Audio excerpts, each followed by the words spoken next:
Halo nakama, selamat datang di channel Anime OP.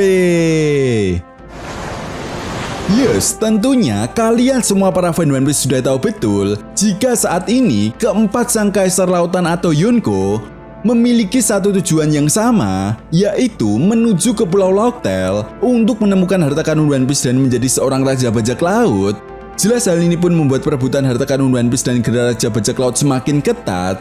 Ya, perlu diingat, apapun cara mereka untuk mendapatkan gelar raja bajak laut dan harta karun One Piece adalah hal yang sah. Tidak peduli mereka menggunakan cara licik atau cara kotor mereka, karena dalam sebuah pertempuran tidak ada yang namanya curang. Dan hal ini pun sudah dibuktikan dengan sangat jelas oleh sang kaisar lautan Marshal Ditich dan Akagami no Seng. Perlahan tapi pasti, Kurohige dan Seng benar-benar telah berhasil merebut dua salinan rod poneglyph yang dimiliki oleh kelompok bajak laut Hati dan kelompok bajak laut Kid. Ya, mereka berdua sudah membuktikan bahwa tanpa harus bersusah payah melawan Yonko, Kaido, dan Big Mom saat di negeri Wano, salinan rod poneglyph yang menjadi sebuah perebutan di kalangan para bajak laut pun berhasil mereka dapatkan dengan sangat mudah. Artinya, apa kalian semua sadar, inilah yang dinamakan bajak laut sejati? Ya, mereka tak lepas dari yang namanya kecurangan, kelicikan, dan pengkhianatan.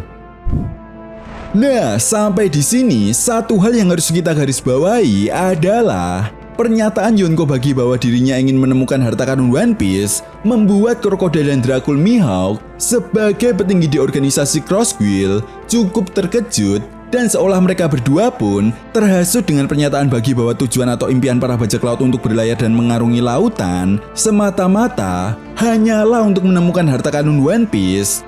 Bahkan setelah mendengar pernyataan bagi tersebut, para kroco anggota Cross Guild pun sangat bersemangat dan yakin bahwa mereka bisa menemukan harta karun One Piece. Artinya sudah sangat jelas hal ini pun akan menjadi sebuah pertimbangan bagi Crocodile dan Dracul Mihawk untuk menunda tujuan mereka mendirikan negara Utopia yang selama ini diinginkan oleh Crocodile.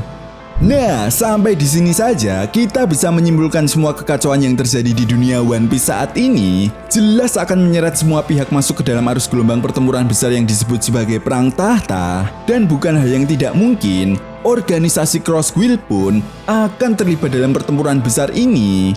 Sehingga apa yang ditakutkan oleh pihak pemerintah dunia pun benar-benar akan segera terjadi. Ya, keseimbangan di dunia One Piece tidak bisa dipertahankan untuk selamanya. Lalu sampai di sini yang menjadi sebuah pertanyaan besarnya adalah, apakah artinya kelompok bajak laut topi jerami juga akan berhadapan dengan kelompok organisasi kriminal Cross Guild untuk memperebutkan salinan rod poneglyph? Well, tentunya ini sangat menarik untuk kita bahas bersama. Oke, namun sebelum masuk ke pembahasannya, jangan lupa like video ini ya bosku, sebagai dukungan kalian semua untuk channel ini ke depannya. Nah, jika sudah, terima kasih banyak dan mari kita mulai. Nah, tentunya kalian semua para fan One Piece sudah tahu betul jika saat ini kelompok bajak laut topi jerami sedang disibukkan dengan konflik yang terjadi di Pulau Egghead. Gak main-main, kali ini kelompok bajak laut topi jerami harus menghadapi gempuran besar yang dilakukan oleh Angkatan Laut dan pihak pemerintah dunia. Bahkan, Gorosei Sartun pun ikut turun tangan langsung mengatasi kekacauan yang terjadi di Pulau Egghead. Dan sebagai fan One Piece, kalian juga sudah mengetahui bahwa para Gorosei ini memiliki kekuatan yang tidak bisa diremehkan. Lalu kemudian di sisi lain, kekalahan kelompok bajak laut Hati pun membuat kelompok bajak laut Kurohige melakukan sebuah pergerakan untuk datang ke Pulau Egghead. Tentu saja hal ini pun harus diwaspadai oleh kelompok bajak laut topi jerami ataupun pihak pemerintah dunia dan angkatan laut. Karena seperti yang kita tahu bahwa kelompok bajak laut Kurohige ini dikenal sangat amat jenius dalam memanfaatkan hal sekecil apapun demi mencapai tujuan dan kepentingan dari kelompok bajak lautnya. Namun yang menarik di sini adalah pada manga One Piece chapter 1079, Akagami no Seng pernah menanyakan kepada anak buahnya soal perkembangan pergerakan yang dilakukan oleh kelompok bajak laut Kurohige.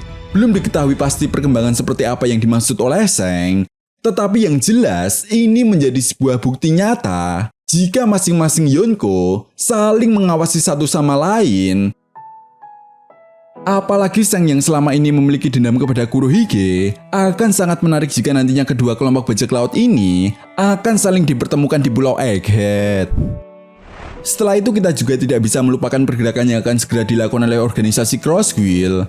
Karena faktanya Sang Kaisar Lautan Bagi yang diam-diam juga mengawasi pergerakan kelompok bajak laut rambut merah pun sangat bersemangat membawa organisasi Crosswill terlibat dalam perebutan harta karun One Piece. Ya, meskipun kita semua tahu bahwa keputusan terbesar dari organisasi Crosswill ada di tangan Crocodile dan Dracul Mihawk. Namun yang jelas, jika nantinya organisasi Crosswill benar-benar akan terlibat dalam perebutan harta karun One Piece, maka satu-satunya langkah yang harus mereka ambil adalah mendapatkan salinan Road Poneglyph sebagai sebuah petunjuk untuk menuju ke Pulau Laughtale. Nah, sampai di sini yang menjadi masalahnya adalah musuh yang harus mereka hadapi bukanlah seorang bajak laut generasi terburuk lagi, melainkan para Yonko. Ya, dengan kata lain, mau tidak mau, suka tidak suka, jika organisasi Crosswill benar-benar serius untuk mendapatkan harta karun One Piece, maka mereka harus menghadapi para Yonko. Dan bukan hal yang tidak mungkin jika konflik yang terjadi di Pulau Egghead akan menjadi tempat para Yonko untuk saling bertemu dan memperebutkan salinan Road Poneglyph. Selain itu, hal ini juga akan menjadi sebuah ajang pertemuan antara guru dan murid, yaitu Roronoa Zoro dan Dracul Mihawk, yang mana kali ini mereka berdua harus terlibat dalam sebuah kepentingan yang berbeda. Dengan kata lain, pertarungan Zoro versus Dracul Mihawk pun benar-benar akan segera terjadi di Pulau Egghead.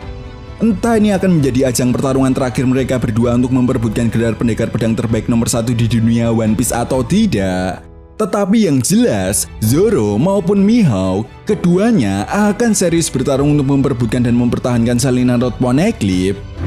Ya, kita nantikan saja apakah dengan kekuatan yang dimiliki oleh Zoro saat ini, sudah layakkah sang pendekar pedang Roronoa Zoro untuk mendapatkan gelar pendekar pedang terkuat di dunia One Piece. Atau justru Zoro akan mengalami kekalahan yang kedua kalinya dari Dracul Mihawk. Sangat menarik untuk kita tunggu ya bosku. Nah, itu tadi merupakan pembahasan mengenai pertarungan Zoro versus Dracul Mihawk yang akan segera terjadi di Pulau Egghead. Jadi, bagaimana menurut nakama semua? Jika kalian punya pendapat lain, silahkan berikan pendapat kalian di kolom komentar. Oke, sampai di sini dulu pembahasan kita kali ini, and see you next time.